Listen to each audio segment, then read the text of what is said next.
Cancer भल करदेव पिपली news code परवर्ती प्रसंग आमे जो थंडा काश इत्यादि जो पिपली खाऊे ये पिपली को नहीं गोटे बृहत्तर गवेषणा ओडिशार जड़े वैज्ञानिक करिसेंती एनआईटी राउरकेलार जड़े वैज्ञानिक करिसेंती जहाँकि गोटे गुरुत्वपूर्ण उपलब्धि सामना को आनी पिपली कोलन कैंसर भल करिवो राउरकेला एनआईटी वैज्ञानिक एभली नुआ आविष्कार चर्चा वैज्ञानिक गोटे टीम पिपली प्राकृतिक तत्व पेपर लेंगुमिन आविष्कार करिसेंती जहाँ कोलन कैंसर को कम किंबा एहाकू संपूर्ण भल करिबारे सहायक होइथाय बोली ए गवेषणा कहूची कैंसर रो पारंपरिक साधारणतः चिकित्सा होची केमोथेरापी हेले अत्यधिक जंत्रणादायक होइथाय तार पार्श्व प्रतिक्रिया मध्य यथेष्ट परिमाण रही है तेणु एभली गोटे समस्या को दृष्टि रखी राउरकेला एनआईटी वैज्ञानिक टीम कोलन कैंसर पाई केमोथेरापी विकल्प बाहर करने को चिंता करथिले यापर पिपली रे थिबा प्राकृतिक जो पेपर लिंगुमेन रो जो प्रभाव कथा से माने अनुशीलन कले आ से बाबद परीक्षण कले एभली गोटे उपलब्धि पाइथिले एमटीटी परीक्षा माध्यम पेपर लिंगुमिन सहित चिकित्सा पर कोलन कैंसर बा कोलन कर्कट आक्रांत कोषगुड़िकर कार्यक्षमता से जांच करथिले आ एथिरु जणा पड़िथिला जहा सुस्थ कोषगुड़ी को अक्षत रखुला किंतु कोलन कर्कट आक्रांत कोषगुड़ी को बाछि बाछि मारी देउथला आम सहित निजे एनआईटी राउरकेलार वैज्ञानिक एसोसिएट प्रोफेसर विजेश कुमार विश्वाल जोड़ी होइछंती स्वागत करी प्रोफेसर विश्वाल आलोचना को एवं एभली गोटे गुरुत्वपूर्ण उपलब्धि एवं गोटे गवेषणा कर आपन धन्यवाद किंतु ये जो कथाटी कैंसर आम पिपली को जानीचे जे बहु लोक चिकित्सा रे ताकू व्यवहार करिथांती घरोई चिकित्सा विभिन्न थंडा काश उपशम पाई ताकू व्यवहार करा जायथा किंतु कैंसर कोष यह मारी पारुछि ये गोटे गुरुत्वपूर्ण उपलब्धि से संपर्कित टिके सम्यक दर्शकों को सूचना देबे केमिति संभव सर नमस्कार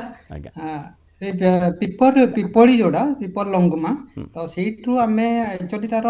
प्रीवियस आगरू तार मेडिसिनल प्रॉपर्टीज थिला थंडा काश पेट पाई बहुत गुड़े होता तो आमे सेठू देखिलु जदि आमे कारण हमर लागा पूरा कैंसर ऊपर ही काम करूची तो देखिलु तार किछि एंटी कैंसर प्रॉपर्टीज अछि की तो सेठू आमे हमर प्रिलिमिनरी स्टडी रे पाइलु जे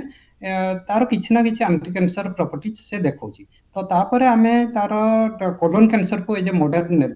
कोलन कैंसर मॉडल रे तार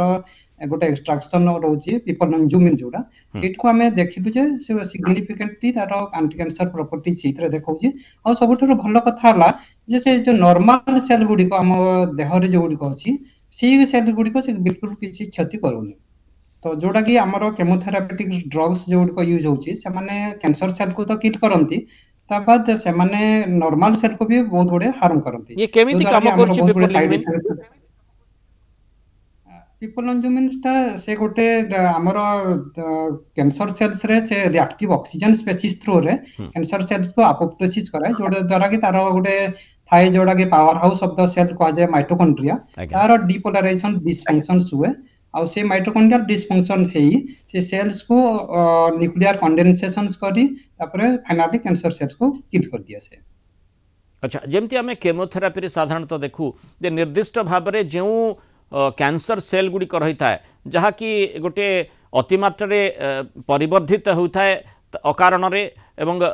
ता भितर किछि एभली गुणसूत्र स्थापना होता है जहाँ आधार ताहा परिवर्धित होता है एवं ताकू ही केमोथेरापी माध्यम आमे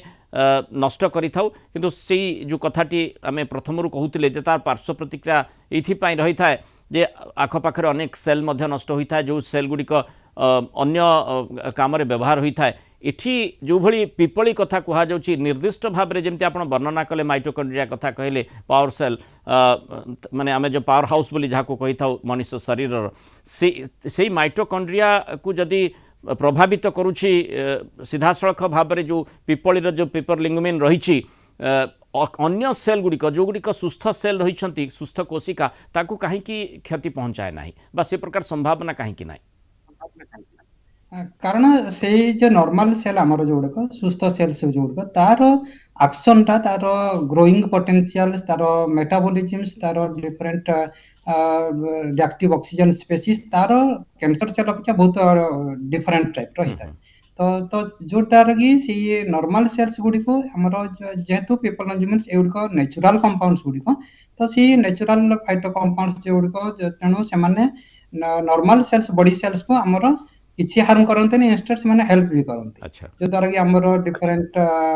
बॉडी रो इम्यूनिटी बॉडी थाए कोनोसी बिना पार्श्व प्रतिक्रिया बट कैंसर सेल्स रे जेहेतु गोटे इट इज लाइक बहुत डिफरेंट तार मेकानिजम्स तार प्रोलिफरेशंस बहुत हाई ही थाए तो एगुडा सिलेक्टिवली कैंसर सेल्स को बेसी अफेक्टेड करे प्रोफेसर विश्वाल ये जो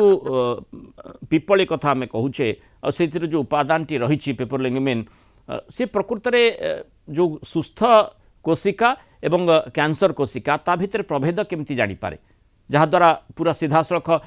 जो जो कैंसर सेल टी को ही अटैक करिवो ना से एक्चुअली दीटा सेल्स को जाए बट से नॉर्मल सेल्स जेहेतु एटा गोटे नेचुरल फाइटो कंपाउंड्स जोटा कि केमोथेरापेटिक ड्रग्स रे सेइतरे भी दीटा सेल्स को जाए बट से माने सुस्थ cells as well as cancer cells दीटा जाको से किल करे बट एटा जेहेतु एज ए नेचुरल कंपाउंड्स तो नॉर्मल सेल्स रो तार किछि विशेष साइटोटॉक्सिक इफेक्ट से देखाए नहीं बट कैंसर सेल्स को से बहुत ही टॉक्सिसिटी देखा जाए आ गोटे इंटरेस्टिंग कथा होची तो केमोथेरापी ड्रग्स आमे देबा किछि समय गला पर सेटा रेजिस्टेंस है तार डिफरेंट मेकानिजम्स द्वारा after period of times cancer cells गुडी को केमोथेरापी ड्रग्स को रेजिस्टेंस करे बट ई जो नेचुरल फाइटो कंपाउंड्स ए पिपलोजिम्स आमे देखिछु जे रिसेंटली आमे देखिलु भी जो जोड़ा रेजिस्टेंट हो जाइछि सेही सेल्स रे भी तार इफेक्टिवनेस रहउछि तो एटा actually as a combination therapy भी इन फ्यूचर हमर से ऊपर काम चली जेबे भी तो से जदि आमे पूरा फाइनल स्टेज रे अछु बहुत एक्साइटिंग रिजल्ट्स आमे पाइछु भी सेटा कम्युनिकेशन से अछि इंटरनेशनल वैलिडेशन हला पर सेटा भी आउट हबो तो सेहितरु आमे देखिलु जे जदि रेजिस्टेंस हो जाउछि सेहितरे भी हमर ए जो पीपल जीवनिष्ठ बहुत इफेक्टिवनेस देखउछि या केमती जन जहाँ आपण गवेषणा कहूँ जड़े खाली रे खाईदेले ही कोलन कैंसर को ट्रीटमेंट क्षेत्र में साहाय्य मिल पार ना सेमती तो कही हेबनी कारण सेटा जोड़ा आमे कहू पेपर सेटा बहुत गुडे थाउजेंड्स कंपाउंड्स थाए तो बिना साइंटिफिक वैलिडेशंस बिना डॉक्टर एडवाइस रे आमे सेमती खाई परिबानी कारण तार गोटे प्रति मेडिसिन जेकोसी कंपाउंड्स नियंतु तार प्रति रो डोज गोटे थाए पर्टिकुलर डोज थाए तार डिफरेंट टाइम ड्यूरेशन थाए तो बिना एडवाइस रे मेडिकल एडवाइस रे हमें डायरेक्टली घरे सेमती नहीं परिबानी माने एथुर औषध तयारी हो भविष्य रे आपन को गवेषणा आधारित एटा हमरो गोटे एक्साइटिंग रिजल्ट्स हमें पाइजो this is very preliminary but drug development आपण जानि जंती it takes lot of times it takes around at least 8 to 10 years because तार डिफरेंट क्लिनिकल ट्रायल्स थाए फेज 1 फेज 2 फेज 3 तो हमरो एटा लैबोरेटरी लेवल रे हमें सक्सेस मिली छी then we will proceed further in the next steps तापर हमें go for apply for the drug testings for the clinical trials बहुत बहुत धन्यवाद प्रोफेसर विजेश कुमार विश्वाल आम सहित आलोचना रही पारु आपनकर नुआ गवेषणा संपर्क में आमको अनेक तथ्य देथिपारु।